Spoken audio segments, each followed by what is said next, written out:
Il était une fois un meunier qui ne laissa pour tout bien à ses 3 enfants que son moulin, son âne et son chat.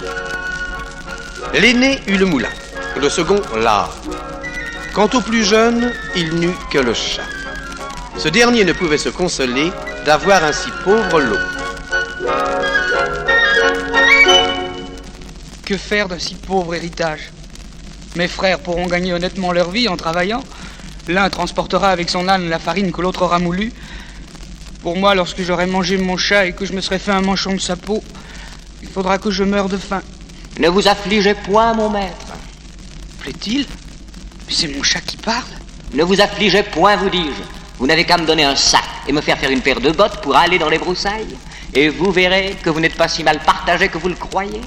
Et que feras-tu, mon pauvre ami? Vous verrez bien, vous verrez bien. Laissez-moi faire.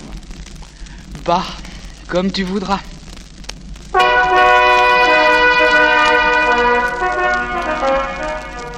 Lorsque le chat eut ce qu'il demandait, il se botta bravement, prit son sac et se mit en route. Lorsqu'il fut dans la campagne, il s'étendit dans un champ, ouvrit largement le sac dont il se garda bien de lâcher les cordons et fit le mort. À peine était-il installé que Jeannot Lapin, l'étourdi, se jeta dans le piège. Vite, Messire Chat tira sur les cordons et, tout glorieux de sa prise, s'en alla chez le roi.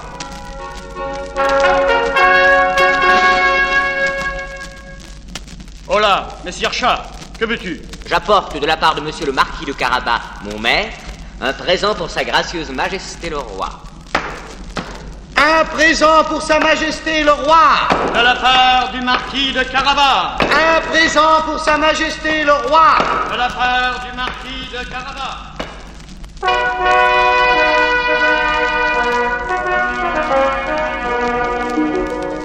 Le chabotté parvint ainsi jusque dans la salle du trône. Que me veux-tu, l'ami? Sire, mon maître le marquis de Carabas, l'un de vos plus obéissants sujets, me prie de vous faire tenir de sa part un lapin capturé ce matin dans ses garères. Voilà un présent qui me fait grand plaisir. Dis à ton maître que nous l'en remercions et que nous sommes contents de lui.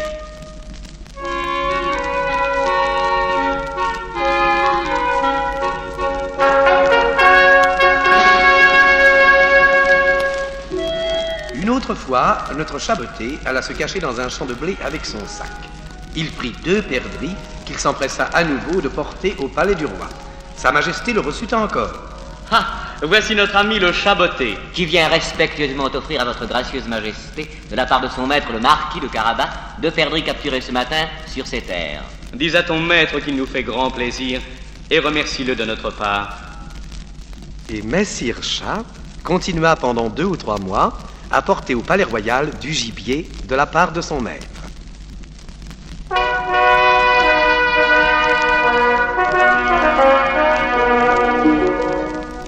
Ce lièvre de la part du marquis de Carabas, sire. Ce faisan de la part du marquis de Carabas, sire. Ce garenne de la part du marquis de Carabas, sire. De la part du marquis de Carabas, sire. De la part du marquis de Carabas. Marquis de Carabas. De Carabas.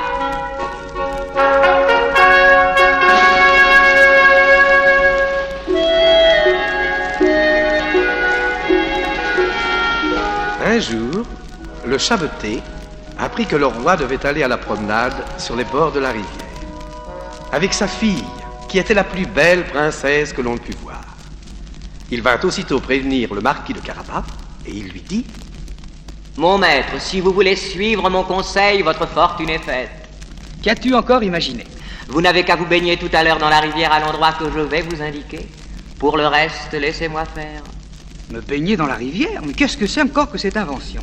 Croyez-moi, mon maître, faites comme je vous dis et ne vous préoccupez de rien. Enfin, si tu le veux.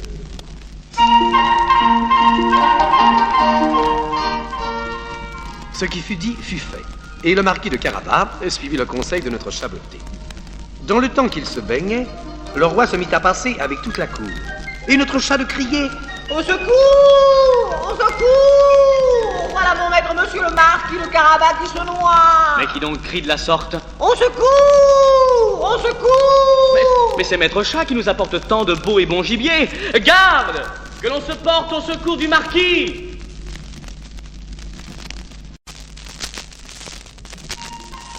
Pendant ce temps, notre chaboté complétait sa ruse. Il avait dissimulé les habits de son maître et il s'approchait du roi. Sire, grand merci. Mais un nouveau malheur nous arrive. Pendant que mon maître se baignait, un voleur lui a dérobé son pourpoint. Diable! Garde!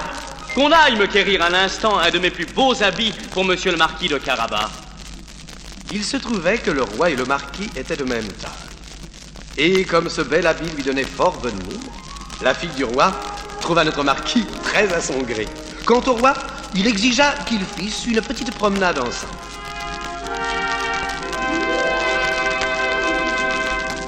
Pendant ce temps, notre chat courait devant le carrosse et rencontrant des paysans qui fauchaient un pré, il leur dit: Bonnes gens qui fauchez, si vous ne dites point au roi que ce pré appartient au marquis de Carabas, vous serez hachés menus comme chair à pâté.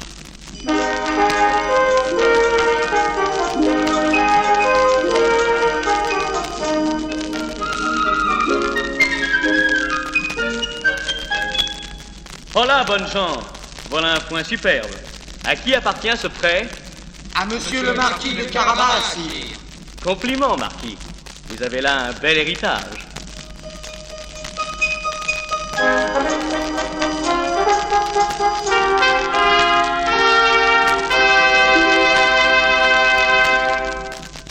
Plus loin, notre chat rencontra des moissonneurs.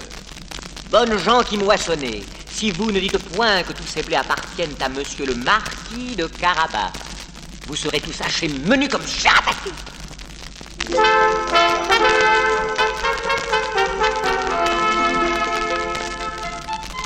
Oh là! À qui appartiennent tous ces blés magnifiques? À monsieur le marquis de Carabas, sire.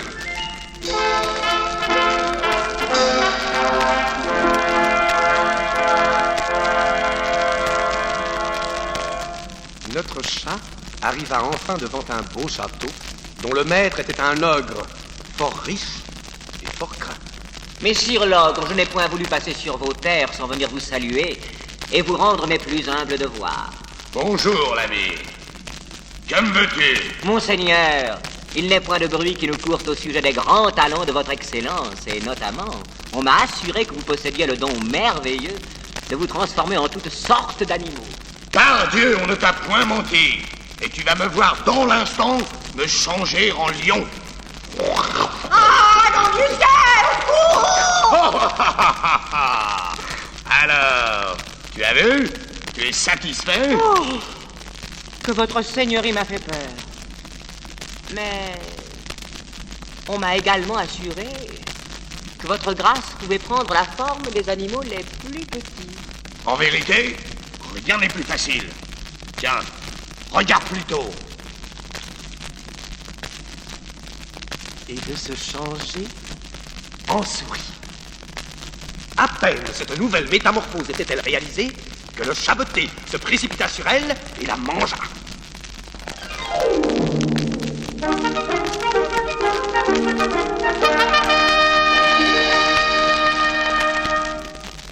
Sur ces entrefaites, le roi arriva en vue du château de l'ogre. Et le chat s'empressa d'aller au-devant de lui. Que votre gracieuse majesté soit la bienvenue au château de monsieur le marquis de Carabas, mon maître. Comment? Ce merveilleux château est encore votre propriété. Veuillez me le faire visiter, marquis. Au bon plaisir de votre majesté.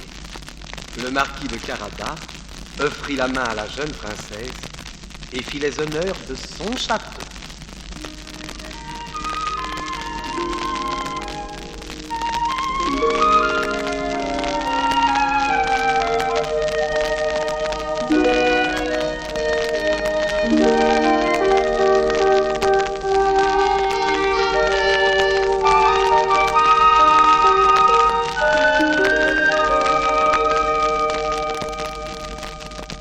Et le roi dit au marquis: Monsieur, je suis charmé de tant de qualité et de prévenance. Votre roi est content de vous. Et il ne tiendra qu'à vous que vous ne deveniez notre gendre si la princesse, notre fille, y consent. Oui, mon père. Tout mon cœur. La jeune et charmante princesse était loin d'être restée insensible à la jeunesse et à la beauté du marquis de Carabas. Aussi, le même jour, leurs noces furent-elles célébrées. Elles donnèrent lieu à des fêtes si merveilleuses qu'on en parle encore aujourd'hui.